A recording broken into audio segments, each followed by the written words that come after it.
मी 2 दिवस झालं बोलतोय, आज महाराजांना विचार अरे बाकीचे कुठला विषय खाली एक मिनिट खाली एक आपण खाली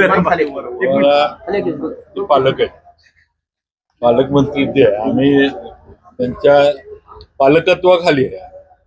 आता मगाशी मला म्हटलं शेजारी बसा, म्हणजे मी हात पुढे करतोय तर तुम्ही घेणार, म्हटलं आमची मिठी मारायची तयारी आहे. म्हटलं आता तुम्ही चालते का नाही. बोलावणं आलं तुम्ही गेला नाही बैठकीला बोलवलं गेलं पण तुम्ही काही बैठकीला आला नाही, त्यामुळे थोडी नाराजी काल व्यक्त केली आहे. नाही असं नाही, मला त्यांनी थेट मला बोलवलं, मी कधी येत नाही असं होत नाही. ते वाया निरोप आल्यामुळे जरा घोटाळा झाला.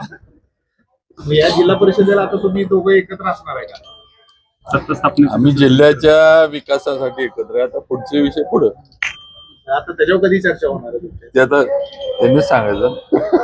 त्यांनी तुमच्यावर सांगताय, तुम्ही कधी हे करा. आम्ही काय आपलं बघत बसलोय, त्यांनी सांगायचं. ते म्हणजे 2 वेळा आम्ही पुढाकार घेऊन पुढे आलेलो, पण आता मोठा पक्ष भाजप पुढे येणार का विचार? ते मोठे आहेत, पक्ष आमचा मोठा जरी आकड्या नसला तरी ते मोठे आहेत. त्यांनी सर्व मोठ्यांनी सामावून घेतलं पाहिजे. मोठे 2 तोंडावर पडले असं त्यांनी सांगितलं. मोठे 2 तोंडावर पडले. 2 वेळा आम्ही बैठकीसाठी बोलवलेलं. नाही ना, असं काय त्यावेळेस जरा वातावरण नीट नव्हतं, आता नीट झालं.